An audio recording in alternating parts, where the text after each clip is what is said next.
So shall we start? So brief overview. Need of a structure we have seen, declaration of structure we have seen, structure variable declaration. I think I have discussed, but let's see. Gap was huge. So this is a variable declaration, right? Like normal variable, you can declare variable like this, multiple variable. Then this is a initialization. Initialization like uh, uh, basic data types, primary data types. You can initialize variable in this way, but you cannot assign this. So uh, if you try to write like this, is2 is equal to, right, something like this.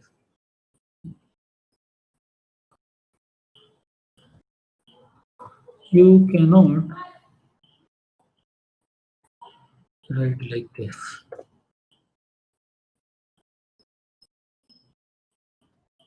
This is invalid. This is not valid, right? But assigning, I will comment this. This is not valid. But assigning a string copy is valid. So if you can write like suppose S1, 2 we have not used yet, right? So if I write S2 is equal to suppose S4, this is valid. This is copying one structure to another structure. This is perfectly valid. So if I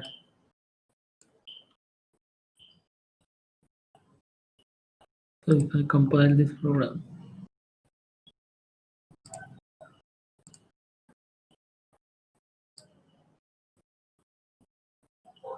this is valid, right?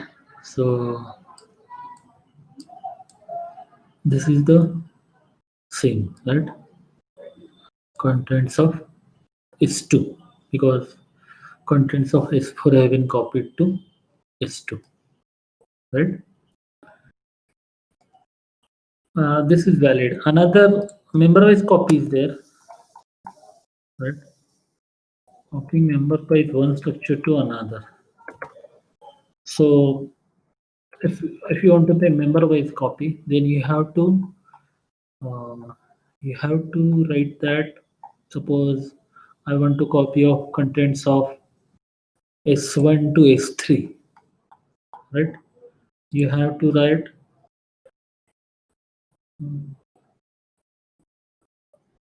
Now, copying one string to another is not valid because of that constant pointer issue.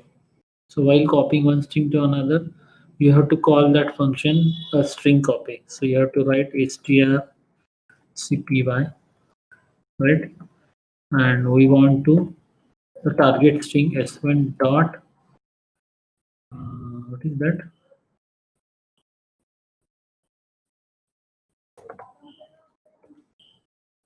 S1 dot first name, comma,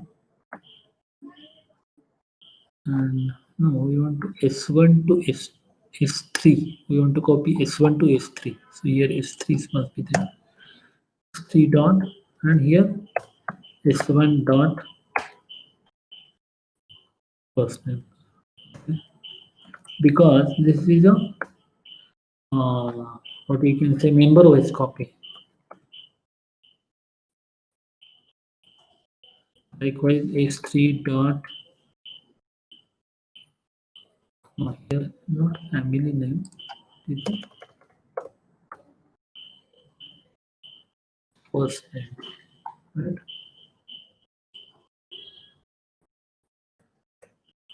S3 dot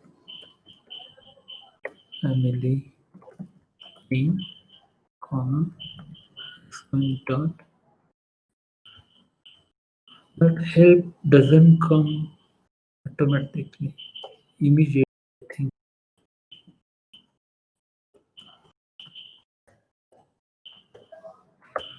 we call it in programming terminology as IntelliSense. Other thing you can copy directly. So you can write is 3 dot uh, serial number. This is valid. This one dot serial number. Right? And S3 dot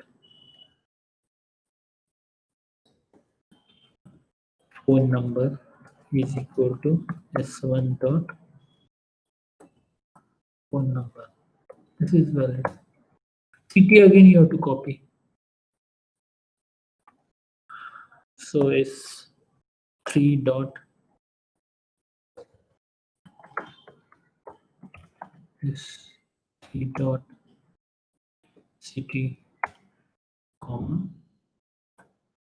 1 dot.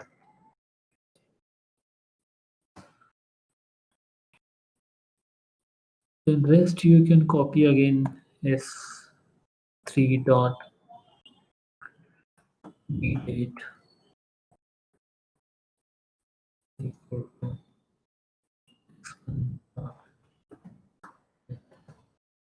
S3 dot B1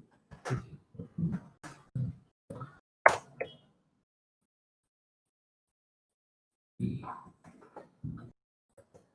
S3 dot B year is equal to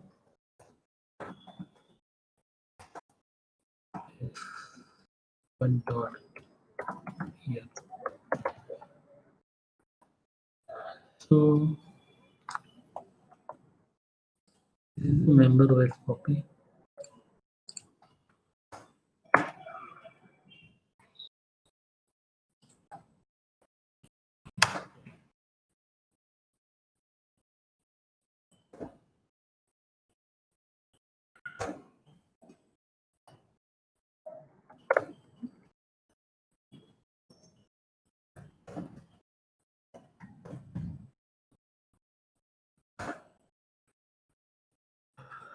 Right?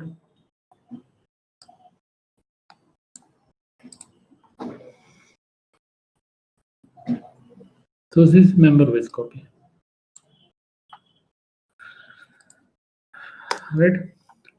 Another thing is there is I talked about in the first chapter there is a primary constants and secondary constant. And I told you at that time, if you can recall, the one word was there in the type def was there. If you can recall, Hmm, I think there was first was pointer in the secondary data type. If you can recall, then there was an array, then there was the structure, and below that there was a type def. Type def is a user defined data type in C language, right? Like structures. So there are particularly four user defined data types in C. Five or six might be there. I'm not able to recall, but usually these are four. One is the structure, then another is the type def, third is union, and fourth is enumeration. Okay. So all these are usually considered as a user-defined data type. So second of that structure we are at currently exploring.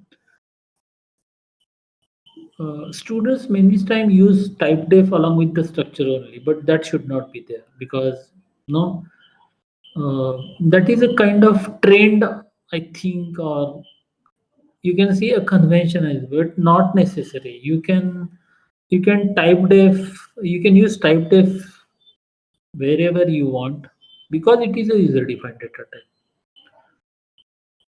Now, facility is there, so one should not use like that, but it is valid. So, how to type def first of all?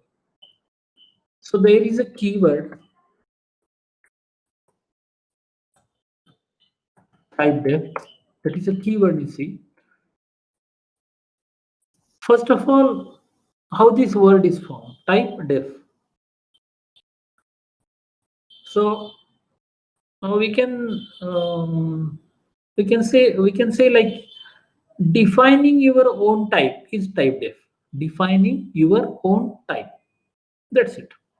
So probably defining first three letters from defining is taken by Dennis Ritchie. Defining your own type.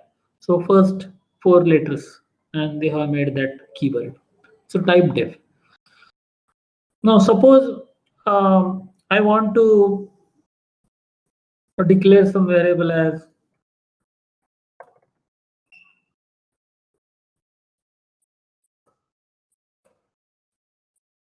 I want to use some variable as suppose unsigned long int x,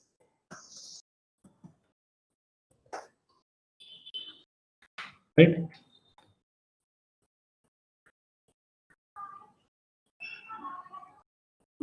This is integer variable, not int long integer, and not only long int but unsigned long int. So huge range is there.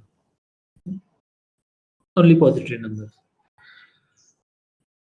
So if you are using this again and again in your program, okay, again in the you're sending this value to function again there you need to declare in the same fashion. So this task can be because there might be a mistake while writing all these things. So there is a way to type def this. Okay. So I'll type def like this. Unsigned long int as suppose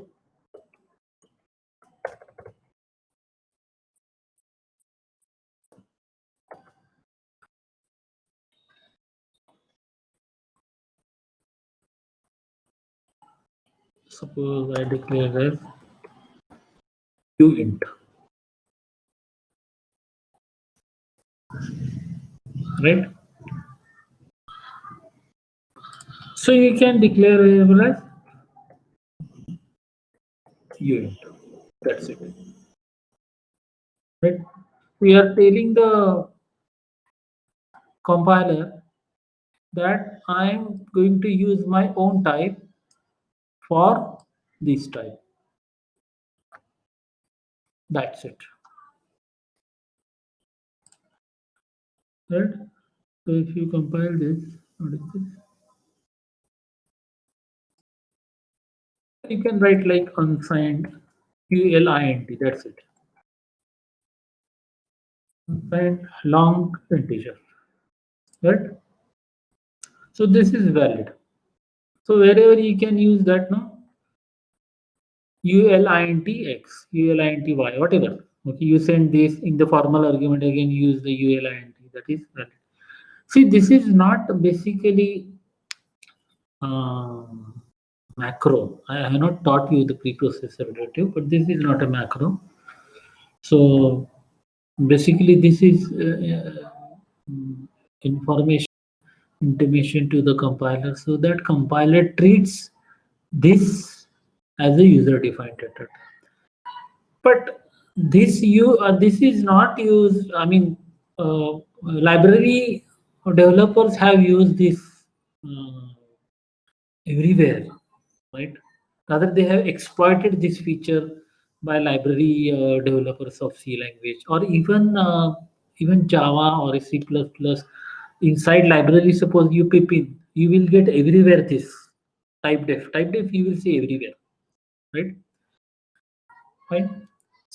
So okay, that is different story altogether. Now the question is, um, how to how to send this structure to a function. Hmm? So suppose I want to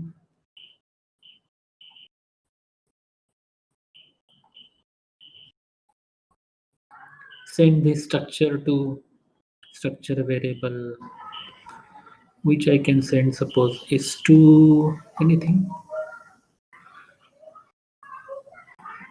So that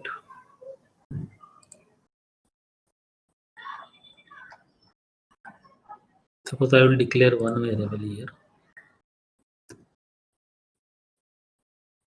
Struct C student S5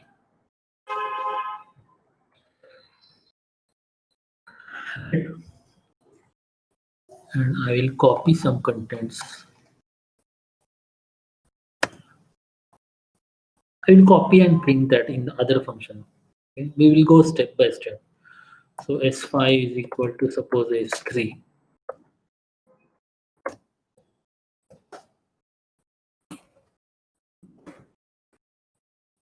Calling function to print uh,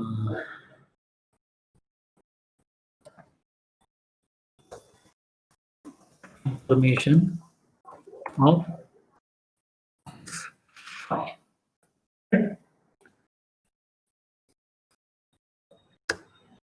Suppose I call the function print data, right? Or print info, whatever. So I'll send the function S5. I'll have to write the prototype first. So I'll write here prototype void print data and I will write struct C student. That's it. Will it give any error? I think it will give an error. What is this? A type of formal parameter 1 is incomplete. Okay. Let's see. Void print data. Print data is fine.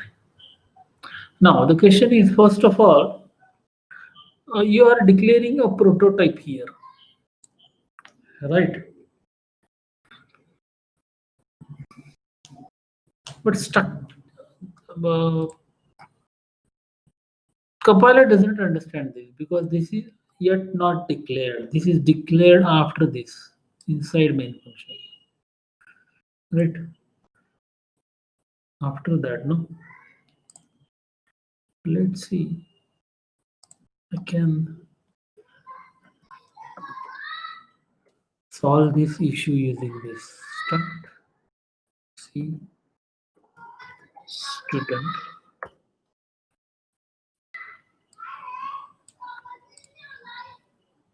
type formal parameter 1 is incomplete. Okay. I got the problem. We have called the function, but we have not written the function definition. So void print data struct student. Suppose what I can give is TT, right?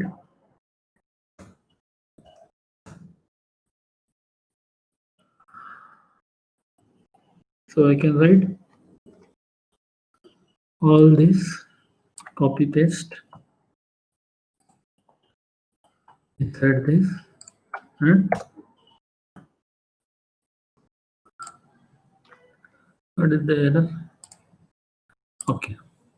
What is happening here is that you have declared this structure here.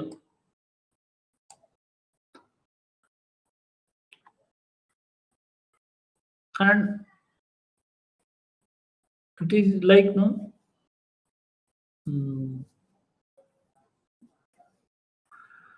Hindi में कुछ कहावत है, वैसे में कहावत नहीं है, अ, हो सकता है शायद हिंदी पिक्चर का कोई डायलॉग हो, पुरानी हिंदी पिक्चर का, हर कुत्ता शेर में क्या गली में शेर होता है, वैसा है।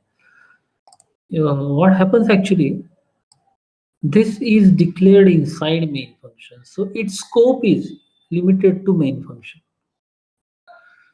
right?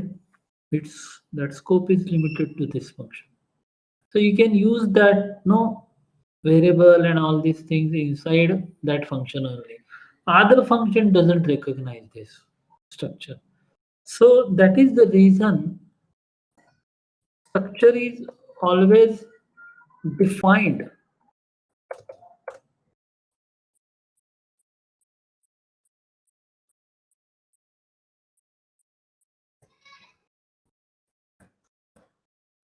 before main function, like this, so that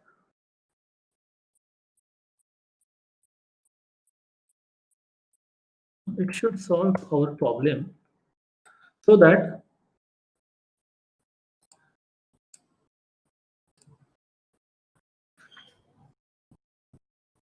that structure definition is visible available for all structure variables or its use throughout the file.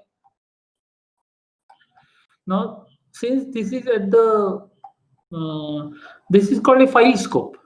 Okay, this is called whatever you write inside these two braces is called a function scope. Okay, this, okay, it's called a function scope. What you write before main function, that we call it as a file scope, or a at a global level, or a global scope. So now since that definition has got a global scope, now this function recognizes yes, such structure is there, and the std is a variable of that structure. So now it should compile, it should work, that is what I suppose.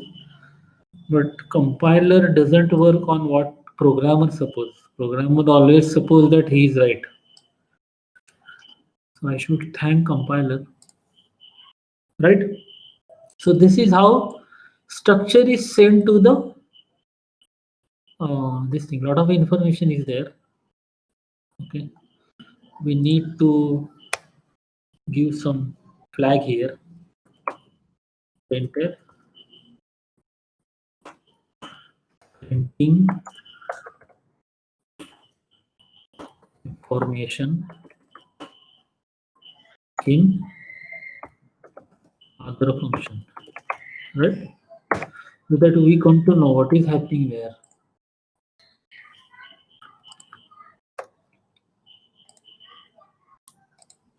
I will share this file to you.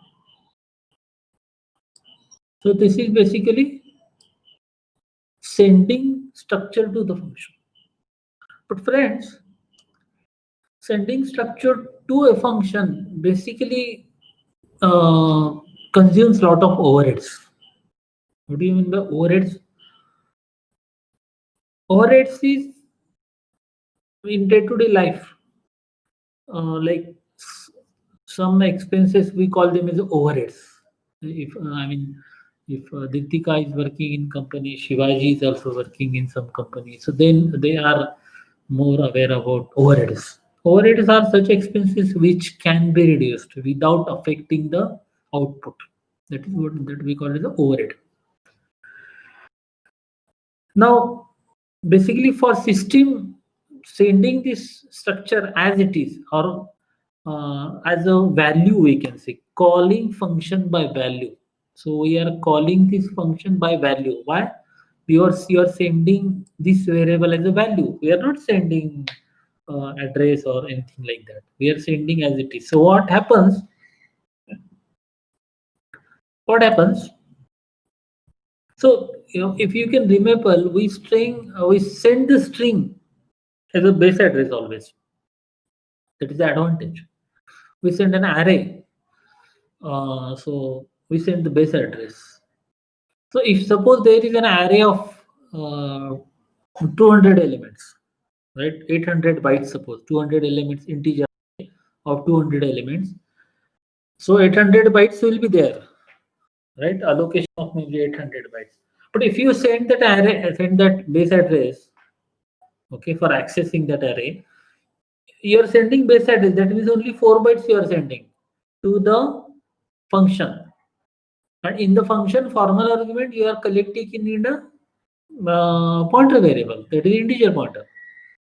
So using that only one, you can access the whole array of 800 bytes. Same happens here. So you have declared a structure. That structure has got some. This structure probably has got 172 bytes, I think, if I'm not wrong. Okay. So in the main function, first of all, 172 bytes of memory has been allocated. That is for sure. For which variable? S5. Now you are sending that variable as your calling function as a value. You are sending a value. So inside function again, because whenever you write a program, okay, for each function separate memory is allocated. That we call it a function stack or call stack. It is called a call stack in programming terminology. So each function is given separate memory. So similarly, print data is given separate memory. Now inside that again, for that std variable, 172 bytes will be allocated, right? So there is a uh, only option, rather good option or a best option, we can say, not good. Best option is to call the function by address. I will not say reference because usually I avoid. Uh, Note this: those who are doing engineering or BCA, okay, those who are at least in the academic field, everywhere you will find in C function call by value and call by reference. But uh, I haven't found a single person, uh, not on YouTube or on the blogs, various blogs, billions of blogs are there, books are there. But I haven't found that somebody has used that call by address. Basically, reference is something which is a proprietary of C++, I will say. C++ was the first language who, you know, who invented a reference kind of thing. I talked in detail about the reference variable in C++, okay, while teaching C++ because it is one of the best concept ever the C++ has gifted to the world because you know that was the concept reference. It was exploited by Java people and Python, nothing like that. It was completely exploited by. That is the reason Java we call it. Python we call it is a fully object-oriented programming language. One of the reasons.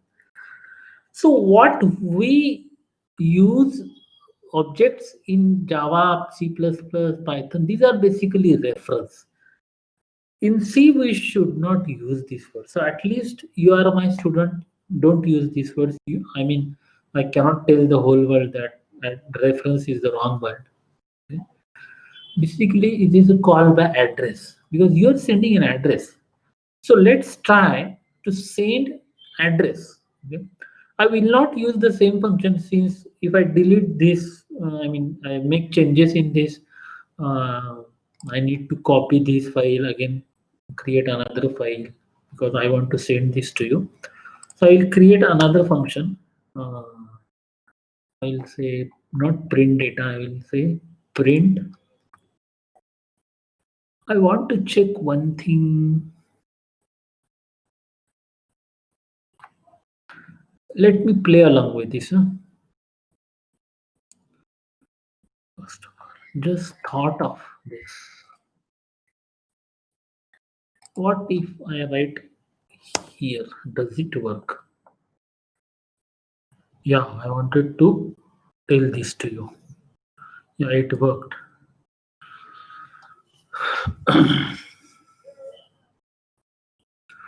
Now see this carefully because uh, they ask you and students do not know this. Now many times they ask you what is the difference between structure declaration and structure definition, or they may ask a general question like what is the difference between declaration and definition. This is basically exact difference. I thought because I have a, I thought it would work and it worked, so I can tell you that, right? This is basically called a declaration, right? In a true sense, and this is called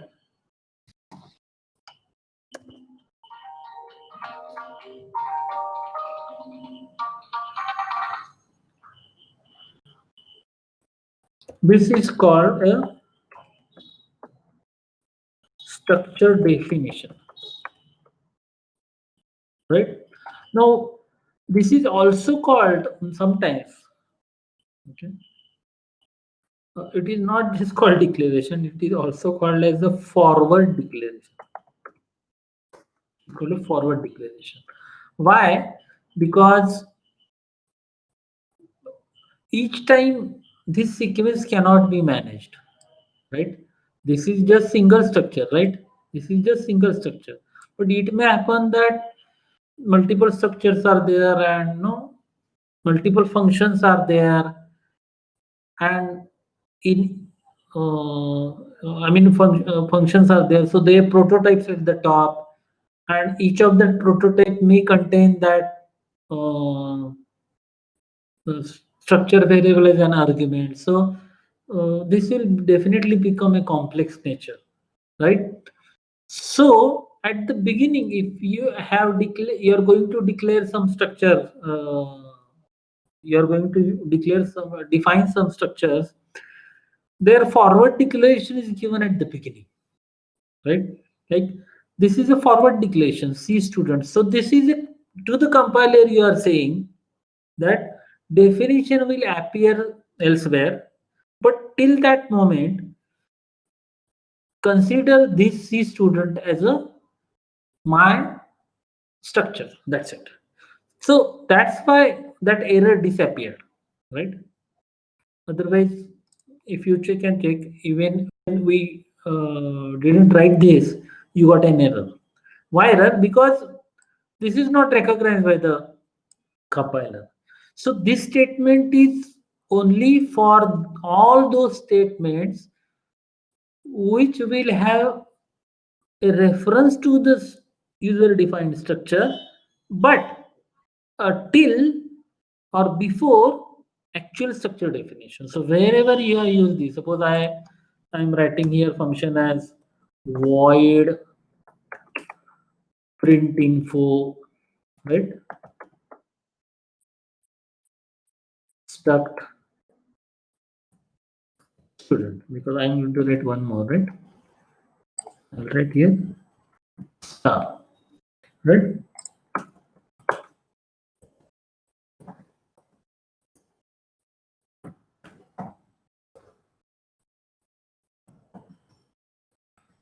And here I will call by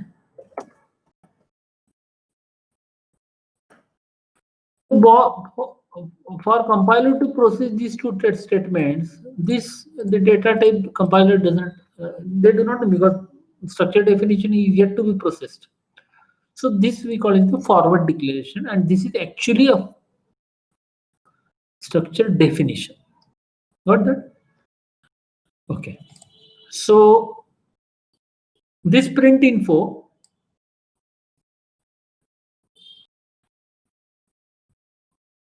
we are calling function by sending address of a structure. So I will call print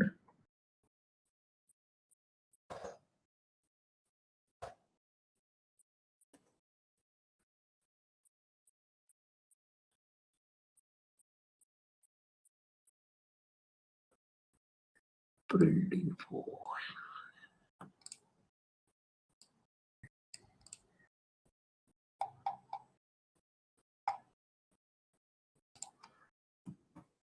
Print info. And I'll send the address of suppose S3.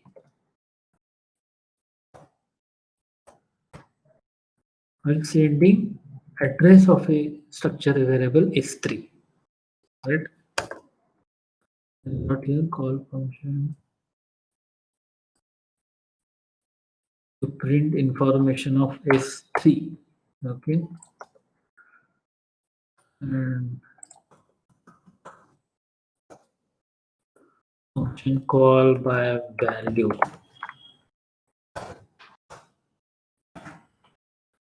Right? And this is function call by address.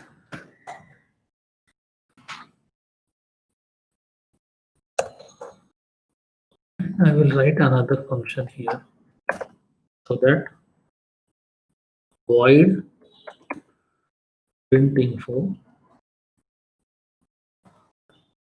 struct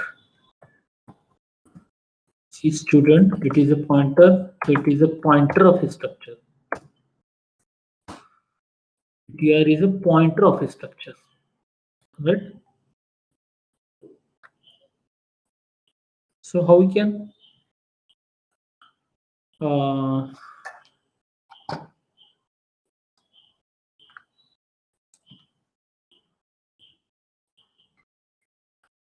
printing information in other function, right?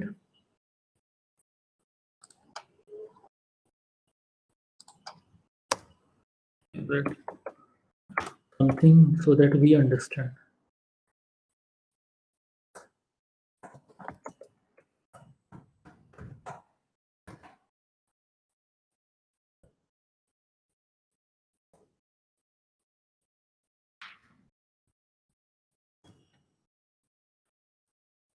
Okay. Value. And let this everything. Now here how to write printf first name %s ptr is a pointer of structure. So you cannot use the dot operator. Dot operator is for accessing structure variable. Okay. And ptr is not name of that variable. Ptr is a pointer to that variable, right? So remotely you are trying to access structure members. So C language has given you the arrow operator, right? Binary operator. So you should write ptr arrow, right? And it gives you everything first time. Right?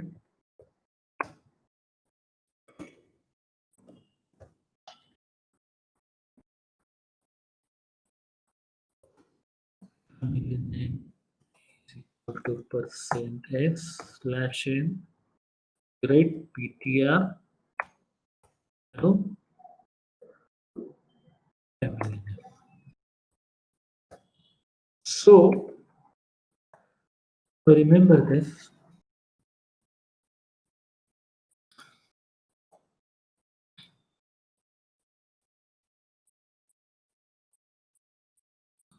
Arrow operator you use whenever you declare a structure pointer.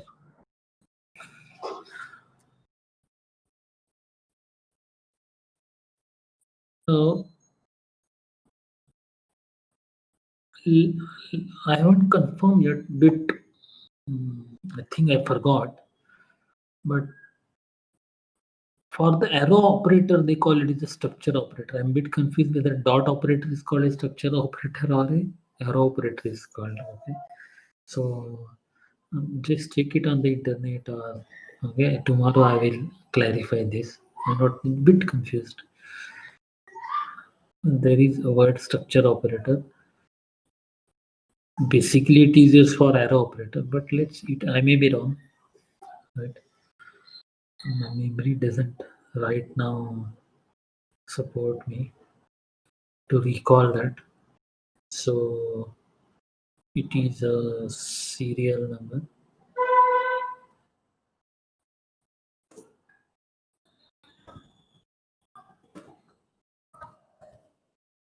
Then phone number, syntax slash n ptr arrow is that phone number. Difference between these two functions call is that overheads are reduced. Now, I didn't tell you what about the overheads, but I will talk about overheads when I will talk about overheads. Which is the right topic? Okay, let me because I won't forget in the future. Uh, if this is the right time, probably you will understand in a more better manner. See, basically, when your function is called, I told you that call stack is created. Whenever any function is called, first of all, function is overhead, right? Okay, modular programming is good. That is advice. That is suggested. That is a good programming practice. That everything is fine. But writing everything inside main function. Okay, overheads are less because function call is not there. Whenever there is a function call, overhead is there because you know function call itself is halting some ongoing process and jump to other memory location and execute that code and coming back. So that is a overhead, right? Suppose you are performing some task, right? I don't know whether you cook or not, but I cook. That's why I'm giving you an example. Okay. Suppose I am preparing some dish, right? When I am preparing only that dish, I am fully concentrated on one dish, right? So suppose I am preparing two dishes at a time. So I will do here, then I will go here again. I can come back. Okay. And then from there again I will start. Okay, where I left. Then probably I will mm, doing some other dish. Okay, boiling water. So third. Okay, so this to and fro is going on. No, so this is overhead, right? But functions are necessary. So first of all, function call is overhead, but it is unavoidable because you cannot do everything inside main function. Okay, if you want to do some task repeatedly, okay, then calling function is the best solution, right? That is no doubt. That's why they have introduced the function mechanism, and function is a part of any programming language. There is not a single programming language which doesn't have a function. Functions is going to be there, inherent part of that. Now, where I was.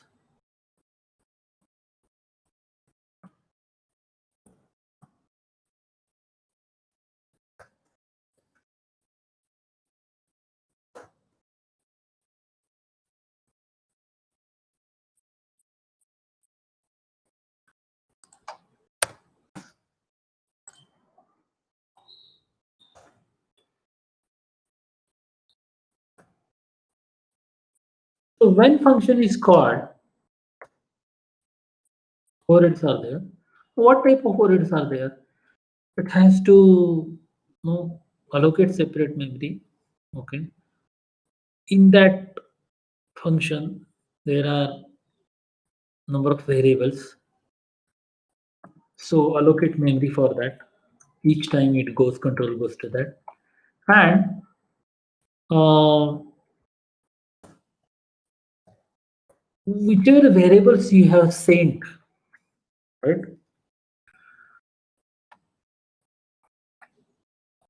All these variables have to be pushed onto the stack. There is a separate stack for each function. So all these variables has to be pushed, right? And then when control goes outside the function again, all those variables have to be popped because stack once stack is created, it has to be made empty. It has to be empty when leaving the function. Okay, so that pushing elements, popping all elements, that is overhead. Likewise, suppose this structure has got, suppose how many variables? I think 1, 2, 3, 4, 5, 6 variables are there. So when you said when you uh, call a function by value, and not 6, 8, 9 variables are there. When you call a function by value, then all the whole this structure has to be pushed onto the stack. Just imagine single variable pushing on the stack and pushing whole structure on the stack. Huge overhead, right?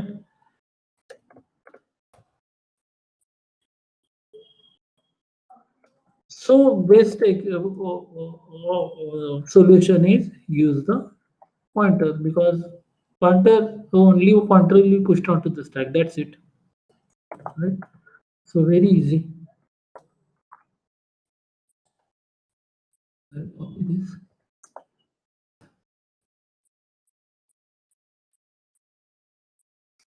Right?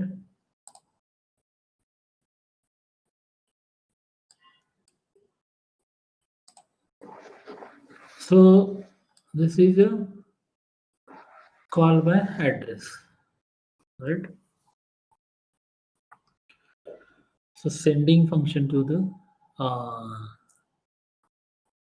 sending a structure variable to the function by address. You're sending address, that's it. You're collecting that in a pointer variable and using arrow operator, you can access structure elements. Now, I talked about that type def, right? So can we type def a structure itself? Yes, we can type def that structure. So how to type def that? Write in a statement separate, right? What we can write? Type def uh, struct C student as a what? Suppose student. That's it. So defining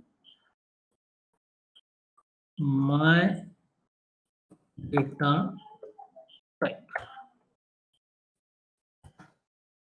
I will say redefining because structure we have already declared.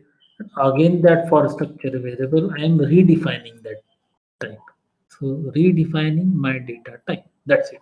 So what we are telling the compiler for C student is my structure, right? This is defined. So I want I want that this to be recognized as student. That's it. Same philosophy. Whatever you have written here, no? Say where is that? Here. For this, I'm going to call ULINT. For this, I'm going to call student. That's it. So imagine how much you can know that struct student. It irritates, first of all. Second thing is that it doesn't correlate along with uh, built-in data. So how do you say the built-in data type int y, right? And I say that structure is a user-defined data type. So struct student is int, and student is our data type. Okay. Sorry.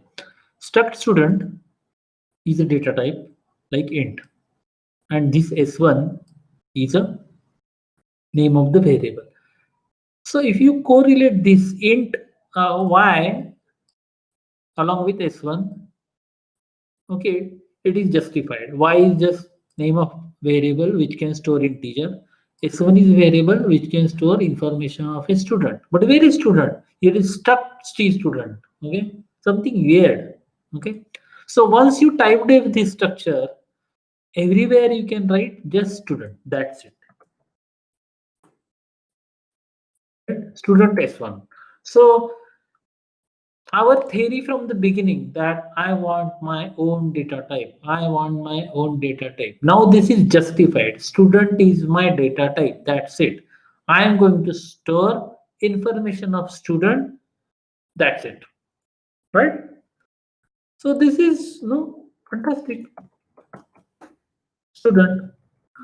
Now see how many times, how much benefit you have got. Okay. How many times you have used this? And this is just 100 lines of code, I think so. But 150 lines of code, I don't know. But what if that program length goes on increasing? Okay, stuck student, irritating, right?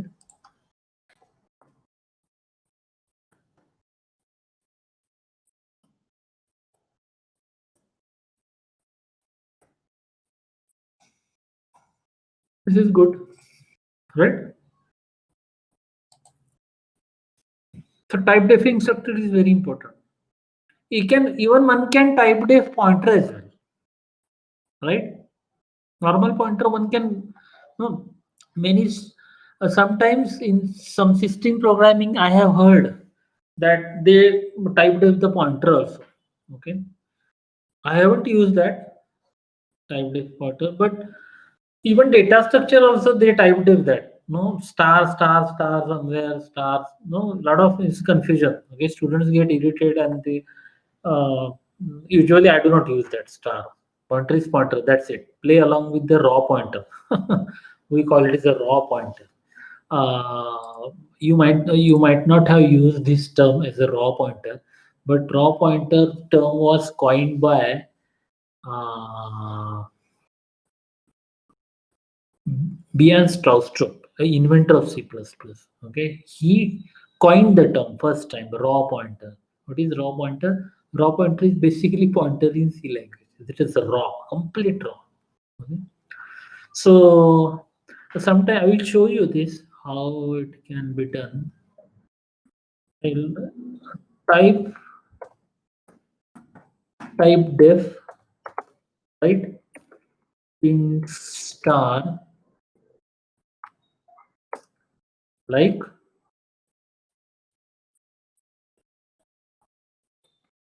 pointer. Okay, int star. So I am type defing int star as pointer. Right? So I can declare a variable integer pointer as pointer ptr. So this is a pointer ptr is here a pointer variable, right? Surprising, right? Now, okay, one will say this is good practice, but maybe if you have used a pointer, you have played a lot along with pointer, there is a chances that no, you send that ptr, then you need to collect that in a PTR or whether address is to be stored, what is that star PTR? Again, problem might be there. So I don't use this, okay? But facility is there. The thought of telling this how type diff can be used. Okay, so it is almost 8:30. Uh, uh, I need to stop here.